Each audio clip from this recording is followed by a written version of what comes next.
I am Sharon Megdal speaking to you today from the United States. I am director of the Water Resources Research Center at the University of Arizona, and I'll be speaking about some of the wicked water problems we are tackling in the transboundary Colorado River Basin, particularly due to climate change and increasing aridity. I direct a center involved in applied research, education, and engagement at the University of Arizona. And I invite you who may be interested to check out our website and possibly subscribe to our weekly wave, which informs you of programs that we sponsor, webinars that we record, most of which are free of charge. I am a student of water policy and management. In fact, I teach a graduate course each spring on the subject of water policy in Arizona and semi-arid regions. And this slide is one that I use in the first class and in many presentations that I give. It is important to recognize the many factors that affect water policy and management. I underline a few of them here because the legal institutional framework are so important to what we see. And also related to that, the degree of centralization or decentralization of decision-making and oversight. And of course, then, the context is very important, and the context will vary considerably from place to place. Whenever I leave out this water cycle figure, somebody will ask a question about it, so I have inserted it here. And it's important to many of the presentations I give, and to us in Arizona in particular, is that much of our water comes from aquifers. About 40 or more than 40% of the water used in the state of Arizona is from groundwater. And it's important for people to understand that groundwater is not a big pristine lake underground, but it is water interspersed with materials like sand and gravel, clays. And it's also important to remind everybody something that you all know, and that is no new water is created. It may change in location, quality, form, but we do have a limited amount of water, and that is a challenge for many of us. And the geographic context is, of course, extremely important. And so to give you some grounding in where I'm located, Arizona is in the southwestern United States. It's a border state. It borders with this country of Mexico. The Colorado River Basin is outlined here in this gray dark outline. It spans 7 of the 50 states in the United States, and it is a transboundary river. It is an international river. It extends into Mexico to the south of the United States. And the Colorado River is a very important water source for Arizona and the southwestern United States. In fact, it's estimated about 40 million people depend upon water from the Colorado River for use for drinking, agriculture, recreation, for support of our communities. And so the Colorado River Basin, as outlined here, is a very important basin. The river is highly managed. Water is transported out of the basin to areas like Los Angeles in Southern California and other large western cities. Here is a photo in the middle of Hoover Dam. Some of you may have visited Hoover Dam. And behind Hoover Dam is the storage reservoir known as Lake Mead. And that figures very prominently into the shortage conditions, the limited flow conditions that we're facing in the Colorado River Basin. And not only do we have 7 states in the United States sharing the water, And the US states have a lot of autonomy when it comes to managing their water resources. But within those states are sovereign tribal nations.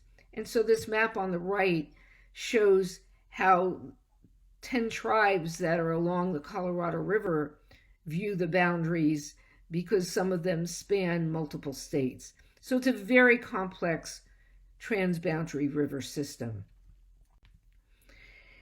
Now, one more point of context is this context of wicked water problems. These are big problems that don't have a single solution to them and don't have a simple pathway to resolving them. And there are many reasons for wicked water problems, and often they're connected to other problems, bigger problems such as geopolitics, poverty, climate change, but also there can be large economic burden associated with addressing them. There are many people involved and maybe opinions involved about what to do, and often there's not complete, or sometimes there's even contradictory knowledge. And so they're not readily solved, and much collaboration is necessary for addressing wicked water problems. And it really requires collaborative, interdisciplinary work to try to create resilience for our communities. And process, which is something I'll touch on and come back to at the end, is very important for addressing these problems. I'll note that at different places in the presentation, I may be providing links, and the conference organizers are welcome to post my presentation in PDF form, and I will be sure to send them a copy of the final version so that they can do so. So these links are available to you. Now, I do speak and write about some of these wicked water problems of the Colorado River Basin. And on this slide, you'll see 4 of them that I talk about. The imbalance of water demand and supply in the Colorado River Basin, groundwater overdraft and invisibility, lack of water for nature or environmental flows, and in some places, lack of water and water infrastructure. Other places, it may be aging infrastructure, but there are areas in the United States, tribal nations. The photo to the bottom right is a photo from the Navajo Nation. Some households lack access to running water. And today, I'll focus on 2 of these wicked water problems: the imbalance and groundwater overdraft and invisibility. Now, the Colorado River is not in good health. The last 20 years have shown or revealed lower than average flow conditions, and these flow conditions are not expected to improve. We are in a more arid environment.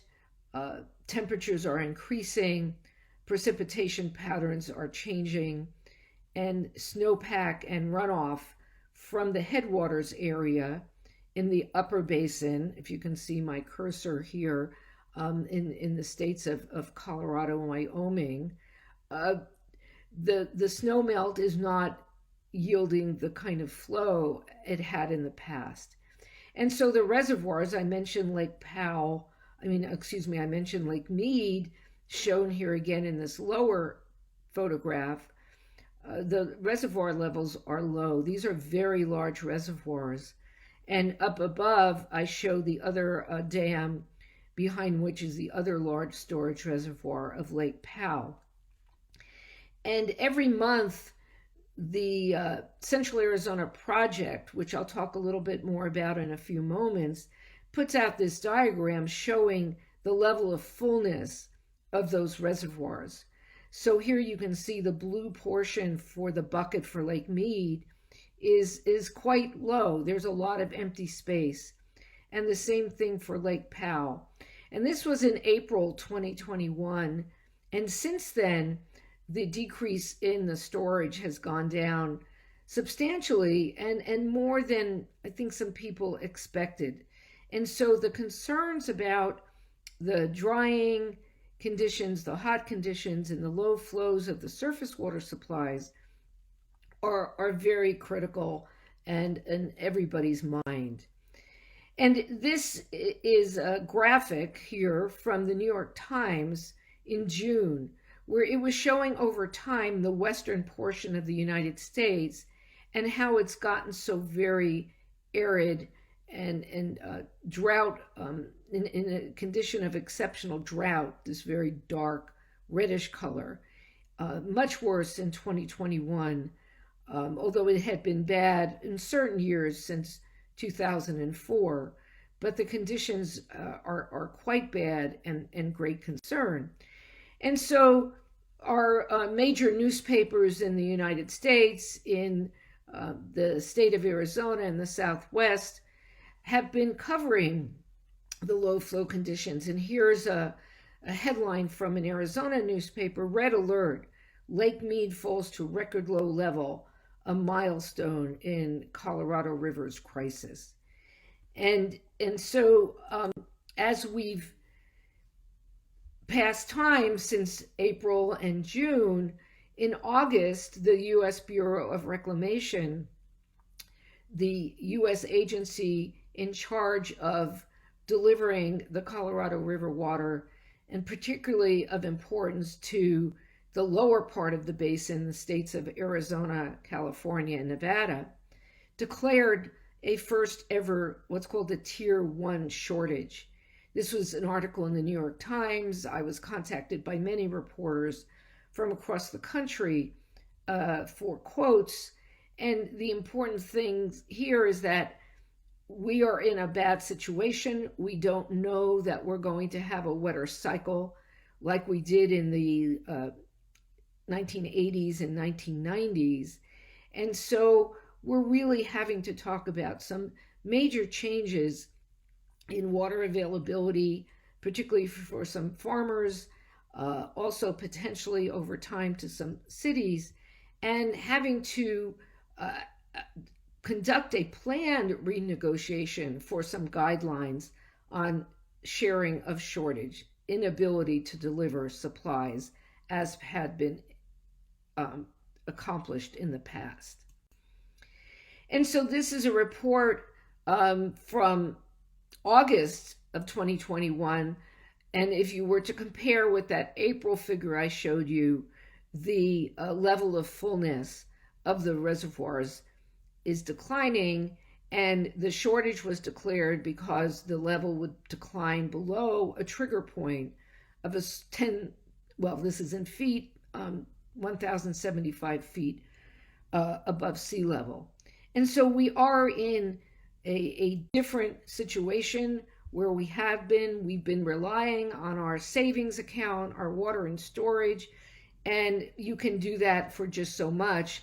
If the inflows are not at a good enough level, the level of storage will decline. And this figure here shows what has happened to these Lake Mead elevations since 2000 and the projections for the next few years. And the projections are not getting better.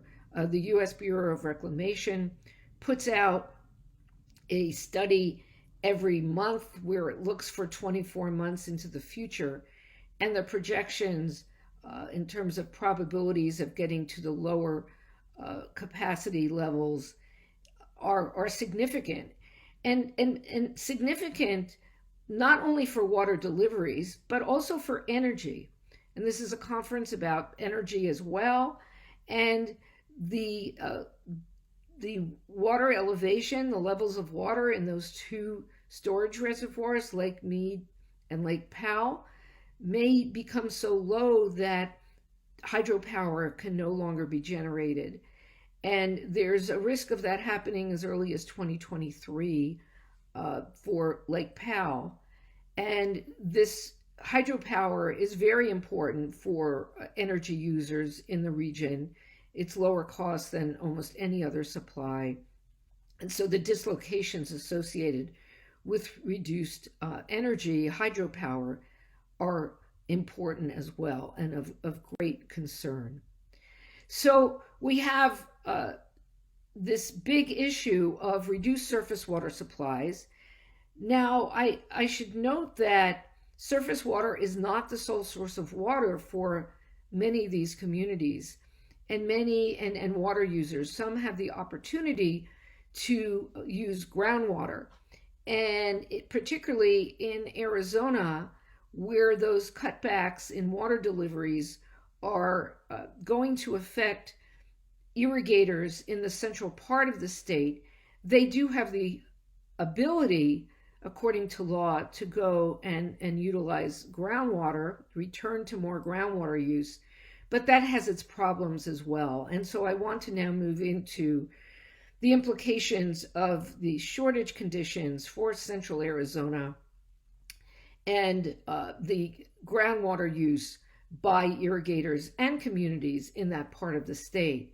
And this is another version of the map of the Colorado River Basin, the upper basin in green, the lower basin in a tannish color. I live here in Tucson, Arizona, in the south central part of Arizona.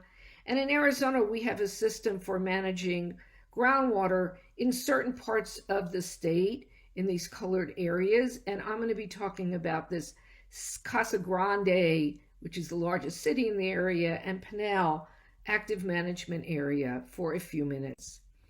And so, as I said, we have different sources of supply. We utilize groundwater in the state. We have in-state rivers aside from Colorado River water available, and we use reclaimed water. And about 72% of the water use in the state is agricultural water use. Municipal use is the most rapidly growing part. And the Central Arizona Project was built to take water from the river, which forms the western boundary of Arizona, pump it uphill into Central Arizona. And the Central Arizona Project is a large line canal. It's open, it travels many kilometers and pushes water uphill, and is the largest user of electricity in the state of Arizona. And the irrigators in central Arizona, because of the priorities that have been established in water deliveries within the Central Arizona Project, are the ones who are going to be cut because of these curtailments in Colorado River water deliveries through the Central Arizona Project that will occur beginning in January of 2022. And this Central Arizona area is one that has had experienced large reliance on groundwater over the years. And this cross section shows some modeling results from our Arizona Department of Water Resources, and shows that the water is quite deep, which means it's more expensive to pump. It's in the growing areas of cities, not the agricultural districts. The water is more shallow in these orange areas. And so there is a big problem of water availability in terms of groundwater for that region. It's affecting the farmers in terms of having to install more pumping capacity and incurring increased costs. But it's also affecting the ability of the region to grow. And there's a stakeholder group looking at that. There's a visual guide that my water center put out. If anybody's interested, it's available on the website. So a big problem, working on solutions. And so this brings me toward the end of my presentation, this importance of searching for pathways to solutions and the importance of developing information collaboratively, partnerships across and within regions, considering and implementing the many options, which include things like large-scale desalination, although we're not by an ocean, but perhaps in partnership with others, and then doing other things at the more individual level. And the importance of process, long-term efforts to inform, educate, communicate, and work on solutions are also very important. And I just list here some of the contributing factors to developing solutions. And some of it is being able to share lessons learned and developing the relationships, which often depend upon eating with your partners. And of course, during the pandemic, we have not been able to do that. So I'd like to thank you. The work must continue. Thank you for listening, and here is my contact information. Thank you very much.